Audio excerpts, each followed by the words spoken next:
Bienvenidas, bienvenidos a La Palabra Locura, un podcast de relatos contados de viva voz. Palabra de Mar del Rey. Este es un episodio especial porque se lo quiero dedicar a mi amiga Analía López Toledo, o Analía de Urán. Quienes sois ranas y seguís el podcast desde hace tiempo, es posible que la hayáis escuchado compartiendo conmigo algún episodio.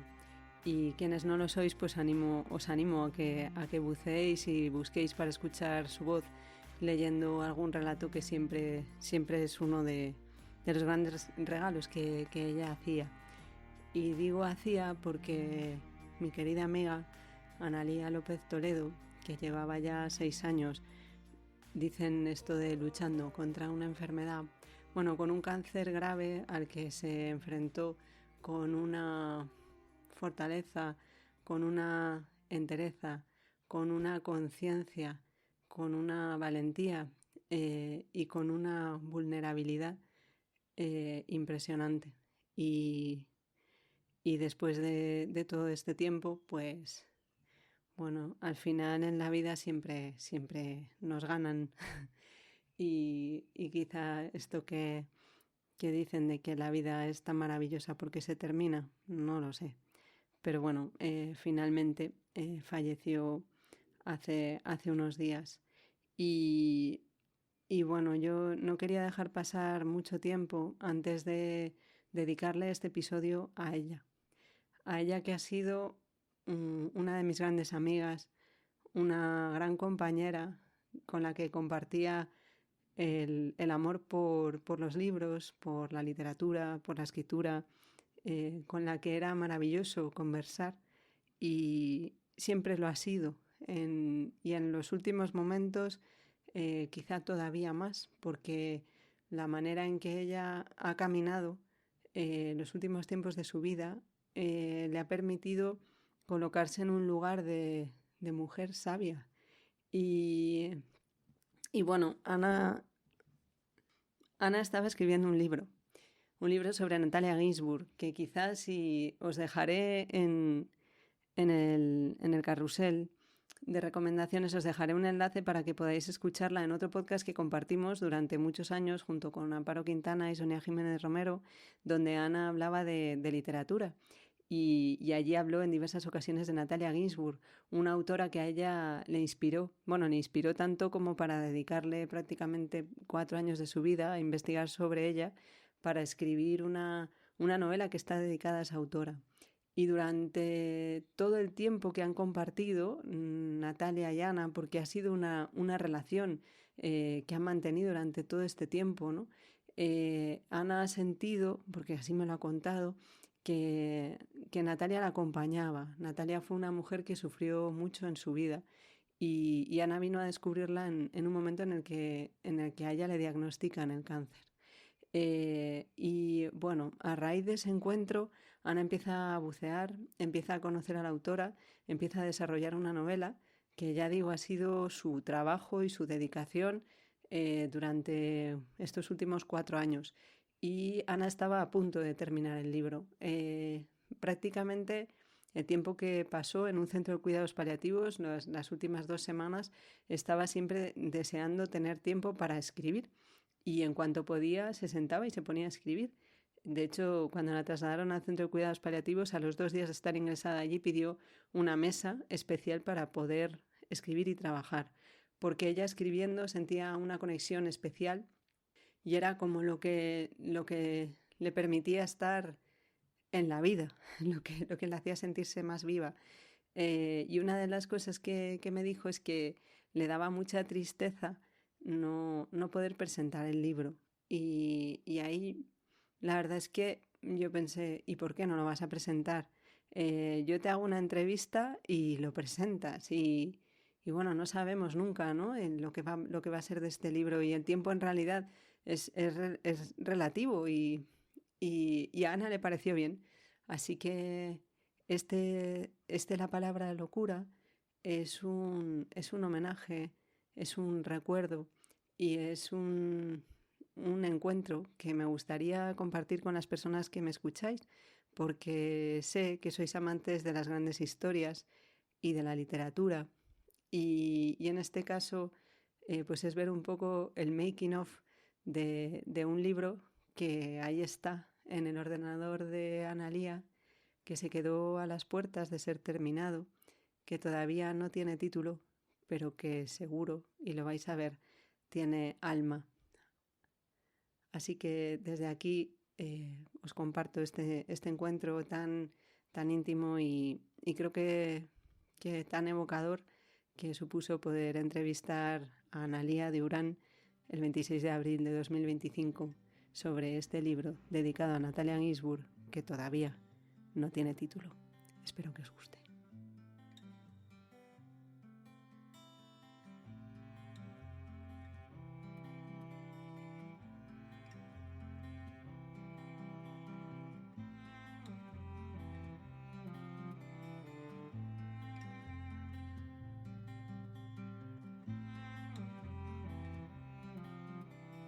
Qué mejor manera de celebrar el Día del Libro, que ha sido hace 3 días. Estamos en un tiempo no tiempo, porque también es la Semana del Libro y nos podemos permitir el hacer tener un evento especial, que es que hoy estamos aquí para presentar el último libro de Analía de Urán. Analía, buenas tardes. Hola Mar, buenas tardes. Claro que estamos en un tiempo muy favorable para presentar un libro, porque el Día del Libro debería tener como las Pascuas, ¿no? Octava del libro. Claro que sí.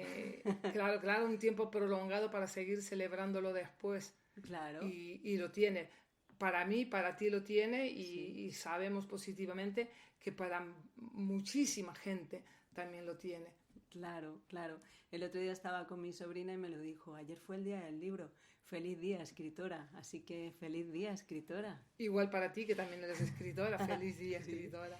Y estamos de celebración porque estamos en un momento en el que tú ya estás a punto de terminar tu última novela. Sí, puede parecer extraño que presentemos un libro antes de acabarlo, pero hemos dicho, o mejor dicho, ha sido una idea de Mar, ¿no? Decir, ¿y por qué no presentarlo ahora, ¿no? Claro. ¿Por qué no presentar un trabajo que se viene prolongando ya varios años y que está muy cerca de terminar? Uh-huh. Sobre todo cuando se trata de un trabajo que va un poco más allá de lo literario, Claro. para tener un cariz más profundo, más íntimo, más personal, en cuanto me he acercado todo lo que he podido y me sigo acercando todo lo que puedo a la enorme figura de la escritora Natalia Ginzburg. Eso, ya la hemos mencionado. Es que te iba a decir, no sé si el libro tiene título ya. ¿Tiene título ya el libro? El libro todavía no tiene título. Vale, mira, antiguamente en la Edad Media, ¿no? Y algunas veces yo esto lo uso para contar cuentos, utilizaban esto de cómo el ingenioso hidalgo, tal. Entonces, a lo mejor nos podrías decir un título tipo de cómo, ¿no? De cómo. Podría yo decir, sí, de cómo Analía de Urán Sí. se encontró con Natalia Ginzburg gracias a su amiga Mar del Rey en una lectura improvisada una tarde en su casa. Sí. Ese sería el comienzo más fiel a la historia del nacimiento de este libro. Qué bonito, ¿no? Porque es abrimos y cerramos, que es como muy circular. Qué bien lo hemos hecho, ¿no? Qué Muy bien bien, construido. muy bien. Lo empezamos y ahora lo presentamos. Y ahora lo presentamos. Oye, Ana, ¿y qué fue lo que a ti te hizo, lo que te enamoró de Natalia, ¿no? Porque de alguna manera yo creo que llevas 3 años con este trabajo, ¿no? O más o menos Sí, del libro. Y hay un momento en el, o sea, a ti esta autora te embauca, hay algo en ella que te engancha y te lleva, bueno, a todo este trabajo que ahora nos contarás tan profundo y bueno, tanto trabajo para conocerla, ¿no? Entonces, ¿qué es lo que a ti hay te un llama? momento, hay un punto, el primero indudablemente es la aproximación a su persona, que empieza a mí a rondarme en la cabeza cuando digo que mi amiga Mar, aquí entrevistadora, Sí. en su casa, una tarde después de leer un texto que había escrito yo y ella me hacía algunas sugerencias, me dice, ay, si quiero leer un texto de una autora que acabo de descubrir, que es Natalia Ginzburg, porque una amiga me ha regalado un libro y hay un texto que se llama Invierno en los Abruzos y te lo quiero leer. Y entonces me lees un pasaje de la vida de ella, escrita por ella misma, que escribe mucho sobre sí. Un pasaje de su vida en el que ella acaba reconociendo que ha sido la etapa más feliz de toda su vida. Y que solo cuando esa etapa pasó se dio cuenta. Y que solo con el paso de los años y la constatación de que esa felicidad nunca iba a volver o nunca iba a ser posible, se da cuenta de la tremenda importancia que tiene. Eso, sumado al modo de contarlo, yo recuerdo que ella habla mucho del fuego de las casas del pueblo donde ella está confinada por la Segunda Guerra Mundial, en Italia, claro. Y entonces dice que a la gente se le distingue, a la gente pobre de a la gente menos pobre, por el tipo de leña que usa en hacer sus fuegos. Y a mí eso me pareció una cosa tan reveladora de cómo siente un alma que va más allá de la apariencia de las personas, de lo que puede hablar con esas personas. Muchos otros datos que también le hubieran revelado la condición de esos vecinos, pero ella se centra en el fuego, en el calor, en algo que se ve que para ella en ese momento es tremendamente importante, que es el calor del hogar, porque es el hogar que va a tener solamente 3 años en los 75 años que viva. Me refiero al hogar propio, ¿no? Al que ha creado ella con su marido y sus hijos. Ese es el punto inicial, a partir del cual a mí me queda la imagen y la figura de Natalia Ginzburg ya picando a tal punto que a los 2 días me compro el libro Las pequeñas virtudes, donde viene el texto lo leo entero, son textos de diversas épocas, me fascinan todos, y ya en la feria del libro, que era muy cercana, voy a la caseta de la editorial que los publica. Nómbrala, que nos patrocinen el espacio. Exactamente. ¿Cuál es la editorial? A la caseta de Acantilado. Ahí está. Y me atraen poderosísimamente 2 libros por razones externas también, ¿no? Porque uno es una traducción de Carmen Martín Gaite, que es Querido Miguel. Entonces yo digo, Natalia Ginzburg, traducida por Carmen Martín Gaite, tiene que venir conmigo. Y la otra novela que me atrae mucho es Y eso fue lo que pasó, porque veo que tiene un prólogo de Italo Calvino. Entonces digo, una novela de Natalia Ginzburg con un prólogo de Italo Calvino es la segunda señal que necesito.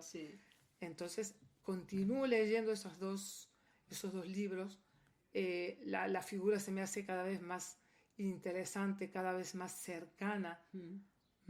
Por unas circunstancias personales mías también. En ese momento a mí me descubren una enfermedad grave, me diagnostican un cáncer, y entonces veo que hay entre las dos una semejanza, que es enfrentarnos a una segunda vida, a una segunda posibilidad de vivir.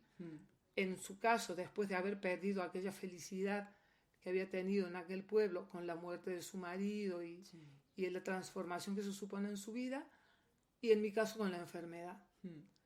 Entonces la figura de Natalia se hace cada vez más próxima, y cuando ya decido que quiero trabajar sobre ella, es cuando encuentro una pequeña biografía que ella escribe sobre Anton Chekhov, que es su escritor fetiche desde que es poco menos que una niña y hasta que muere, ¿no? Le va encontrando ella a lo largo de su vida todas las capas posibles a la escritura de Chekhov, y siempre es su tótem literario, ¿no? Entonces, junto al resto de escritores, de grandes escritores rusos. Entonces, cuando yo leo esa pequeña biografía sobre Chekhov, digo, yo quiero hacer algo como lo que ella hizo con Chekhov, con ella misma. Luego la cosa se va de madre y mi biografía ya no es pequeña ni es como lo que ella hace. Toma otro camino diferente, ¿no? Pero ese es el origen indudable. Ella te inspira con esa biografía de Chekhov para que tú digas, yo quiero hacer algo parecido, ¿no? Con esto que decías de los tótem, hace poco has hecho un collage donde Natalia se convierte en tu tótem, ¿no? Y el collage es una especie de escalera, donde tú estás en el primer peldaño, luego iría Natalia, luego iría Atenea y luego iría una imagen de Remedios Varo que para ti es como muy reveladora, ¿no? Y yo pensaba que esto de Chekhov, que a lo mejor también está en esa escalera, ¿no? Como ella Chekhov sería su tótem, Natalia sería el tuyo y a continuación irías tú y a lo mejor esto haría como una especie de escalera interminable de, bueno, Eso es. de inspiraciones. Eso es, una especie de escalera inagotable. Estando Natalia Ginsburg, está Anton Chekhov sin duda. Y estás tú. Y estoy yo. Y estoy yo porque el collage al que tú te refieres justamente trata de desentrañar o de explorar a través de lo simbólico, una vez más, mi relación espiritual con Natalia Ginsburg, ¿no? Porque para mí este libro es un proyecto literario, pero también es un proyecto vital. Ajá. Por eso el collage, aunque es extraliterario, digamos, ¿no? Quiere ahondar en ese porqué. Todos los porqués, ¿no? Que he ido dando, pero a ahondar un poco más todavía. Cómo Natalia Ginsburg se convierte en una figura ya no solo literaria tan importante que a mí me justifique y me retribuya a la vez de tal manera el esfuerzo y el ahínco por descubrir cada día más de ella. Entonces, de alguna manera, por el momento en el que ella llega a tu vida y por la forma que ella tiene, que a ti te llama la atención, es como si ella se convirtiera en una compañera de viaje, en una especie de amiga, ¿no? Que ha ido a tu lado y que te ha ido aportando, por las cosas que tú has ido descubriendo, pues distintas cosas en tu vida, que no sé qué podría ser esto que ella te ha traído, ¿no? En tu camino de enfrentarte al dolor, porque creo que eso es un poco, o sea, el paralelismo entre su dolor y tu dolor y esta camaradería casi, no sé, espiritual. Sí, lo has dicho muy bien. La principal cosa que me aporta, yo creo que es la valentía para mostrar el dolor sin tapujos. Ajá. Para mostrar el dolor cuando se produce, para mostrar las huellas que deja ese dolor y para mostrar cómo se sigue adelante con ese dolor y con esas huellas. Nunca es de la misma manera. No. Nunca ella llega a el fondo, porque yo entiendo, y esa es una de las partes que más me atrapan de su vida. Hay un fondo de silencio que ella no puede tocar, hay un fondo de dolor que la vida no le permite todavía estar en condiciones de tocar. Sí. Pero ese es el principal aporte que ella a mí me hace. La forma de mostrar el dolor sin disimulos. Ajá. Sí. Como hemos visto muchas veces, a mí me recuerda esta técnica japonesa del kintsugi, ¿no? Sí. De la reparación de las vasijas con estas resinas de oro y demás metales que hacen para que se note, para que el sufrimiento se vea, ¿no? Lejos de desmerecer la belleza de la pieza, las huellas del sufrimiento la enriquecen. Y a mí, lejos de desmerecer la belleza hasta de la mujer, Natalia, y por supuesto de su obra, toda esta muestra natural del dolor la embellece. Yo a veces llego a comparar el propio rostro de Natalia Ginsburg cuando ella es mayor con el tronco añoso de un olivo, que es más de lo mismo, ¿no? Es mostrar una vez más cómo los distintos golpes de la vida han ido modelando de manera muy caprichosa y muy tortuosa a veces esos troncos, pero siempre vamos encontrando las huellas en ramas nuevas, las huellas de esos intentos repetidos una y otra vez de alcanzar esa segunda vida. En el caso de ella, la destrucción de su familia principal con la muerte, o primera, el tiempo no principal, con la muerte de su marido, en el caso mío con la enfermedad. Muchos caminos se abren aquí como en la en la corteza del olivo, ¿no? Con esto que decías de la manera de mirar el dolor, de ponerle palabras al dolor y de mirarlo a la cara, yo creo que ese es un camino que tú has seguido con tu proceso de enfermedad y que hace que hoy estemos aquí en una habitación de un hospital, un centro hospitalario, que a lo mejor se puedan oír algunas cosas del sitio donde estamos que no le aportan fealdad, sino realidad, ¿no? Y conciencia. Y que tú te animes a poder hablar de este libro hoy, ¿no? Y que podamos hacer esta presentación. Y dicho esto, aquí viene la cena. Así que pausa para cenar. Pausa para cenar. ¿Cuántas veces habré leído en estos años un texto que se llama Él y yo? Sí. En el que ella habla de su relación con su segundo marido para mostrar lo opuestos que son. Pero justamente en ese opuesto está una enorme base de afecto, ¿no? De amor matrimonial. Y entonces ella dice que cuando se enfadan y tienen broncas, ella rompe vajillas y tira platos por el aire y rompe cosas. Y en una frase, así tal cual dice: por mis dolores reales no lloro nunca. Ostras. Y eso, a lo mejor un lector más perspicaz lo ve la primera vez. Yo lo descubrí en todo su poder después de años de leer ese texto. Había pasado por esa frase, había reparado en ella, pero no al punto de llegar a creer que es una de las frases principales del texto, como si ella al final acabara escribiendo todo el texto para poder decir eso. Como es el motivo por el que ha escrito esa historia. Eso es, por mis dolores reales no lloro nunca.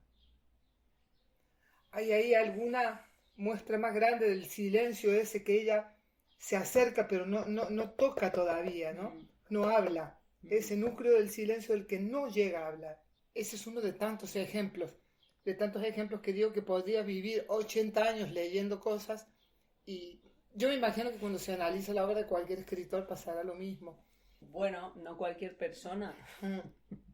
Y no de cualquier escritor, ¿no? Esto es como no te enamoras de cualquiera. No. Y de alguna manera, con lo que tú escribes, te planteas intentar ponerle palabras al silencio de Natalia. No. Va a ser la incógnita que quede. Lo que me planteo es llegar, porque ahí, mira, si tú abres la carpeta roja, verás una cartulina naranja. Mira, lee lo que escribió un amigo de ella cuando ella murió. Esta ausencia dura años y durará mucho tiempo. Muerta, Natalia parecía serena. Murió mientras dormía. Había escrito mucho sobre ella misma y sus seres queridos, sus amigos, también sobre el mundo en el que vivía. Me parecía que tenía mucho que contar. El silencio era su imagen, era su manera de expresarse, aunque escribía mucho. ¿Conseguiremos penetrar en aquel silencio? No lo sé. Victorio Foa. Esa pregunta de Victorio Foa, ¿conseguiremos penetrar en ese silencio? ¿Hasta dónde nos deja penetrar en ese silencio? Yo creo que nos deja bastante si la leemos con atención y con paciencia, ¿no? Pero hay un núcleo último que no, porque hay preguntas sin respuestas. Sí, es que hay lugares que no conocemos, ni conoceremos nunca. Y otros que intuimos todavía muy, muy dolorosos. Fíjate tú que ella, cuando le da la entrevista a Oriana Falache, que es una entrevista en la que más se abre y más habla, han pasado 20 años desde la muerte del marido, desde el asesinato del marido, y le dice que ella todavía de eso hay cosas que no puede hablar, que igual dentro de 20 años, cuando eso le quede un poco más lejos, porque lo tiene muy cerca, que igual puede, y que lo hará, pero que todavía no es el momento. Entonces, para mí, ese núcleo, ese misterio, es como el gran legado que queda. Estaba pensando que yo creo que para mí la buena elaboración de un duelo es asumir y aceptar que el agujero siempre va a estar y que probablemente una persona tiene el agujero proporcional a lo que ha significado nuestra vida. Y el mal duelo es intentar llenar ese agujero, tapar ese agujero, ¿no? El buen duelo es asumir el agujero, porque es como el respeto a la persona, ¿no? Eso es. Y a lo mejor ese agujero es el silencio para Natalia. Eso es. De eso estoy convencida. Lo dicen sus propios hijos, incluso su hijo mayor, ¿no? Carlos, que es historiador, un hombre mundialmente reconocido, ¿no? Y entonces él dice que su madre no les hablaba de su padre cuando eran pequeños, Claro. lo que producía una presencia mayor del padre. Claro. Ella no les llenaba el agujero que el padre había dejado. El agujero se llenaba solo para cada uno de sus hijos, no con sus palabras. No era capaz. No. Pero que entonces la presencia era siempre mucho mayor, tenía más peso que la ausencia. Ana, antes has dicho que fue la biografía que Natalia Ginzburg hizo de Chekhov la que te llevó a desear querer escribir tú una biografía de Natalia, pero también has dicho que luego no, o sea, que fue más allá. Entonces, ¿qué has hecho, Ana? ¿Qué has escrito? Cuéntanos un poco del libro. Bueno, el libro se compone de 2 partes que van entrelazadas. Una primera parte en la que yo retomo pasajes de la vida de Natalia Ginzburg, que creo que son determinantes, tanto en su vida personal como en su vida como escritora, en su obra. Pero hablar de ellos no en términos biográficos, porque la verdad es que de Natalia Ginzburg hay excelentes biografías escritas. Una de ellas, quizás la que a mí más me gusta, se llama La Corsara y es de una escritora y periodista italiana que se llama Sandra Petrignani, además de algunas otras, una de Mara Proof, que era su traductora y también ha escrito una muy buena biografía. Entonces yo no quería aportar datos biográficos que sobran, porque además la misma Natalia los da a lo largo de toda su obra. Sí. Entonces aquí he hecho uso de mi máxima libertad creativa para hablar de esos fragmentos o de esos pasajes de la vida de Natalia Ginzburg, cómo yo los veo, cómo son una vez que han pasado por mí, por mi aproximación emocional a su vida y a su obra. Porque aquí sí que he tenido todo el rato muy presente su peripecia vital y su peripecia creativa. Sí. Entonces, esa es la primera parte del libro. Bueno, en esos fragmentos o en esos capítulos hay una pequeña ficción, un juego de ficción con 2 personajes de un cuento de los primeros que escribe Natalia Ginzburg, que van a interaccionar con la autora. Y luego, como hablábamos antes de esta segunda vida, que es el punto en común entre Natalia Ginzburg y yo, aunque suene un poco presuntuoso, he querido darle una segunda vida a algunos personajes de Natalia Ginzburg. He escogido 4 o 5 y con ellos he creado una novela de 8 capítulos que va a ir entrelazada con la parte que se refiere a la vida de la escritora, ¿no? Queda perfectamente explicado en esta primera parte para que ningún lector se pierda y comprenda que esas son las partes de partes de novela, que son los personajes de Natalia Ginzburg, cómo están recreados para que lo reconozca alguien. O sea, una persona que nunca haya leído nada de Natalia Ginzburg no se va a perder en ninguna parte, ni en la parte de su vida, ni en la parte de ficción. Va a poder entenderlo perfectamente. Y con eso se configura la novela, el libro completo, teniendo en cuenta que, claro, hay cosas de la vida de Natalia Ginzburg y de la novela que están permanentemente relacionadas, ¿no? Hay un juego ahí. Claro, para que la lectura tenga capas comunes, cosas, peripecias emocionales comunes que puedan asaltar en un determinado momento a los personajes dotados de segunda vida y a la propia Natalia en la parte de su vida personal y creativa. Y hemos dicho, estamos haciendo una presentación de un libro particular.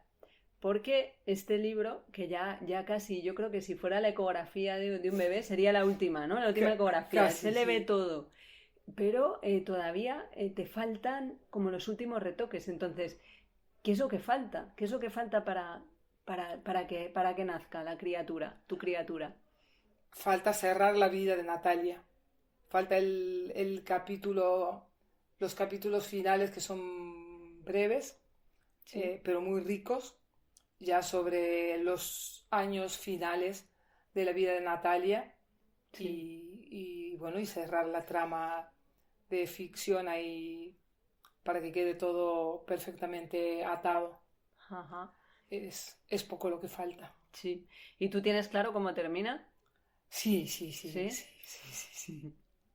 Natalia ha sido una compañera de camino, una compañera en el camino más difícil, diría yo, ¿no? Y supongo que este cierre también supone, de alguna manera, despedirte de ella. Entonces, yo no lo sé, a lo mejor aquí tienes el comodín del silencio, pero si tuvieras que despedirte de Natalia, ¿cómo te gustaría despedirte de ella? Pues me gustaría despedirme de ella, mira, diciéndole que desde el principio alimento una ilusión, desde el principio de empezar con este trabajo, y es que estemos borrando la linealidad del tiempo, que estemos haciendo, que estemos construyendo o estar construyendo con este libro un tiempo que se mira de otra manera, en el que las cosas se pueden superponer, es indiferente que ocurran unas antes de otras, Sí. es indiferente que yo conozca Turín antes de conocer la obra de Natalia Ginsburg, no me Ajá, importa, porque luego las cosas se cruzan y cobran sentido. sí.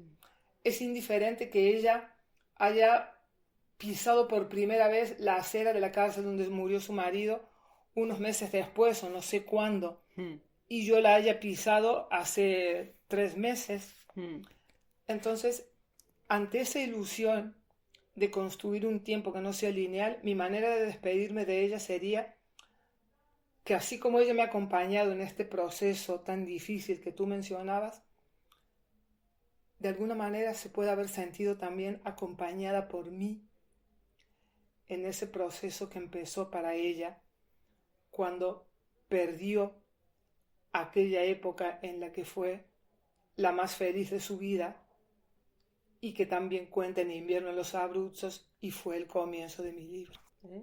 Este libro, bueno, yo no lo he leído todavía. Nadie. Entonces, nadie lo ha leído todavía, ¿no? Tengo muchas ganas de leerlo y de encontrarme contigo, de encontrarme con Natalia, de conocerla a través de ti. Pero bueno, la pregunta es, este libro es un libro que por lo menos tiene una relación muy importante debajo, que es la relación entre Natalia y tú. Pero claro, cuando tú escribes un libro, siempre está ahí la relación con quien lo va a leer, ¿no? O sea, va a haber personas que van a leer tu libro y no sé, como parte de la presentación hay una parte de relación con tus lectores, ¿no? Entonces, no sé cuál sería tu deseo para esas personas que lo van a leer, ¿no? Porque va a haber muchas personas que van a leer este libro. Entonces, no sé, como qué te gustaría decirles a tus lectores del futuro, en este viaje en el tiempo que estamos hablando, ¿no? Que lean a Natalia Ginsburg, es lo que me gustaría decirle.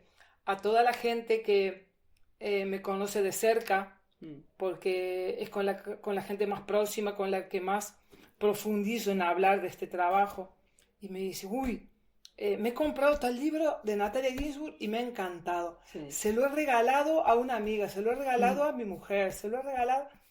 Para mí, eso es decir, misión cumplida. mm, Misión cumplida. Que haya lectores que se acerquen a Natalia Ginsburg.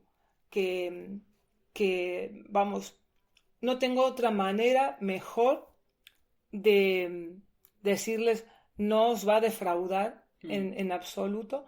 No tengo otra manera mejor de hacerlo que a través del libro que estoy próxima a acabar.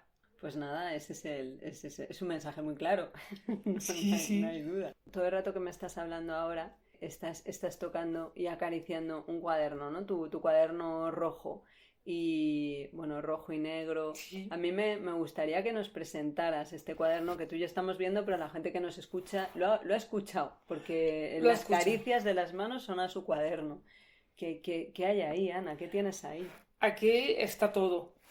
Aquí está todo. Yo siempre digo que si me robaran en mi casa, que me dejaran solo esto.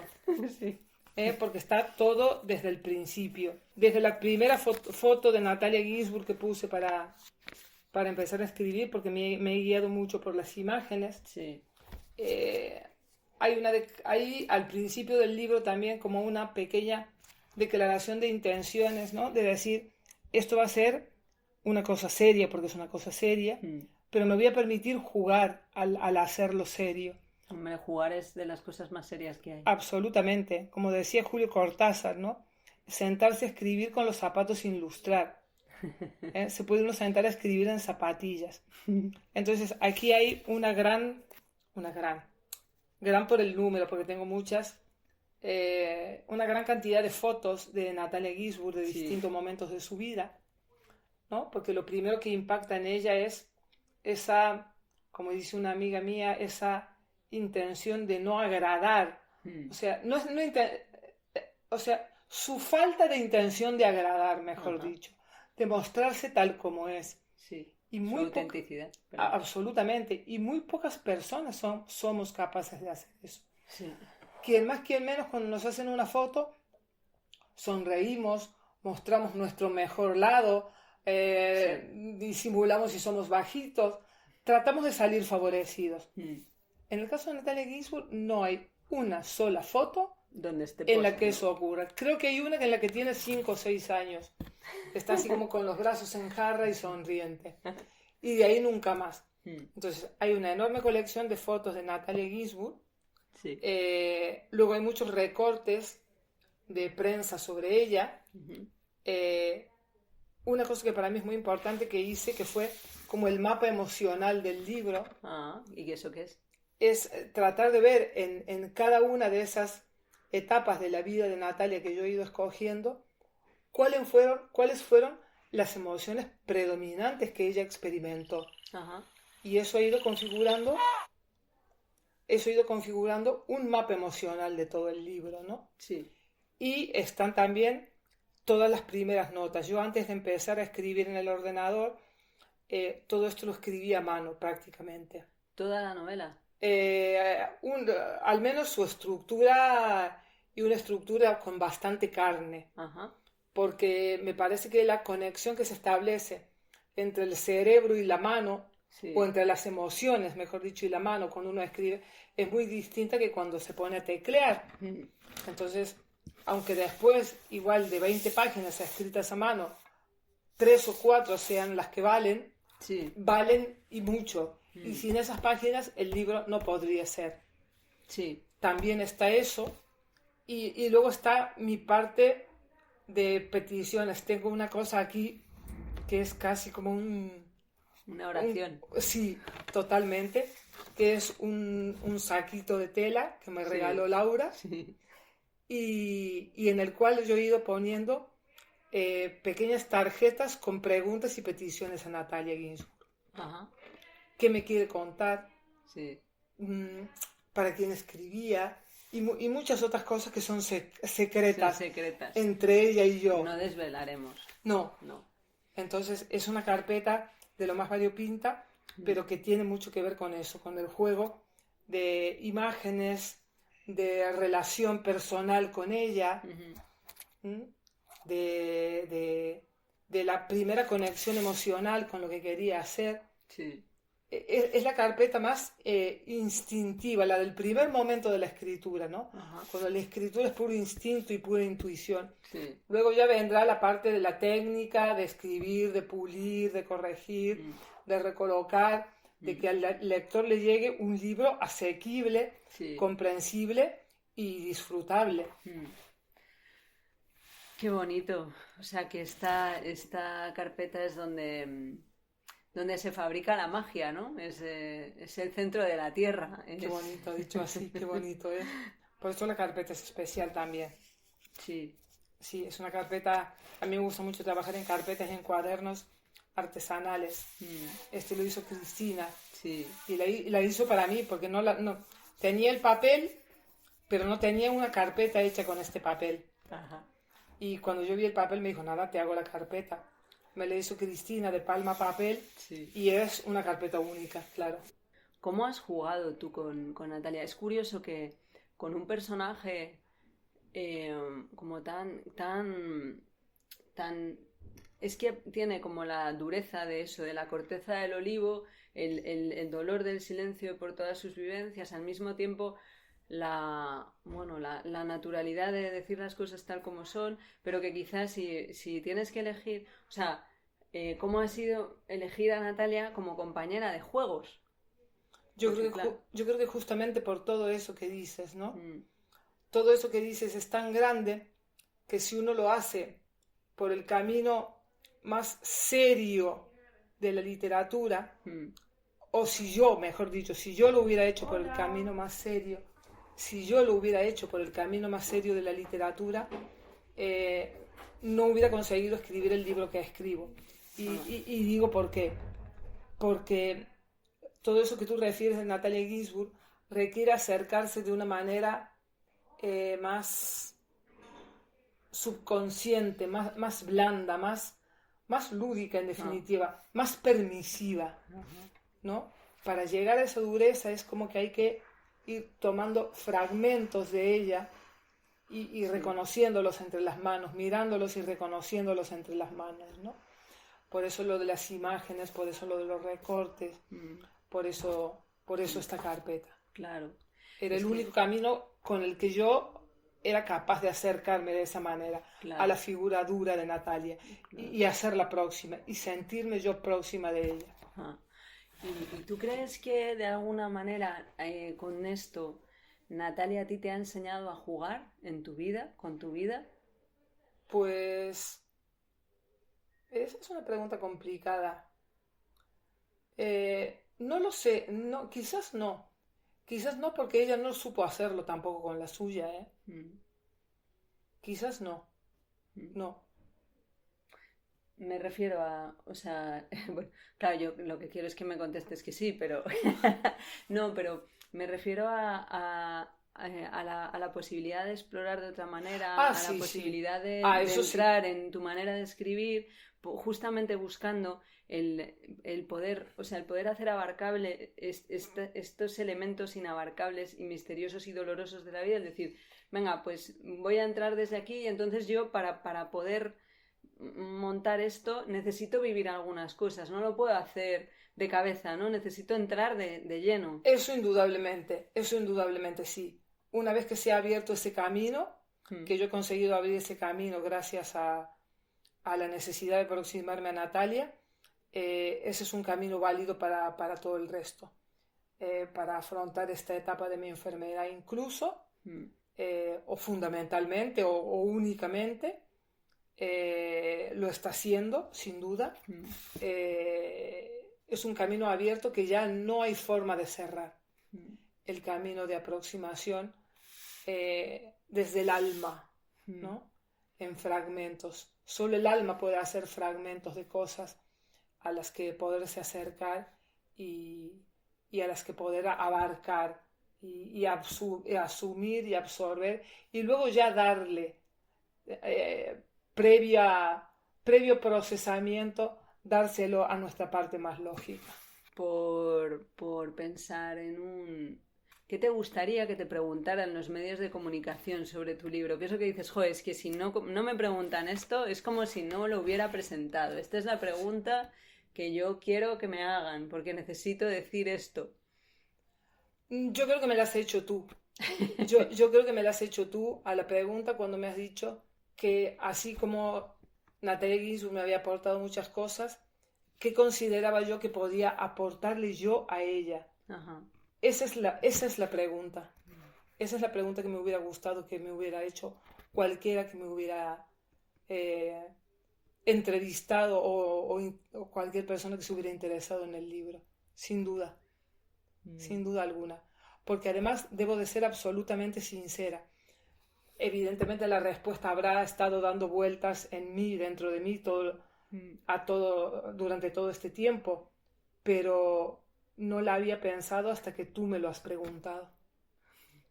Bueno. Entonces, tanto por la pregunta que era la pregunta, como por el hecho de que no hubiera pensado antes su respuesta, es esa sin duda alguna. Bueno, genial. Pues hemos empezado diciendo bueno, que tu inspiración o tu deseo de escribir surgió de un encuentro. Para mí es un placer cerrar la presentación de este libro con este encuentro contigo, amiga, aquí, que te hayas atrevido a hablar de tu libro, que lo hayas presentado. Yo sé que en estos tiempos que, como tú dices, no se solapan, yo estoy convencida de que los tiempos se solapan, va a haber un momento que la gente va a escuchar esto con el libro en tus manos y van a querer leer Analía de Urán y con título, que todavía no tenemos título. Y con título. Sí. Y me parece precioso el que por tu arte y tu palabra y tu sensibilidad se sigan produciendo encuentros por los tiempos y los siglos de los siglos, amiga. Eso es, se seguirán produciendo.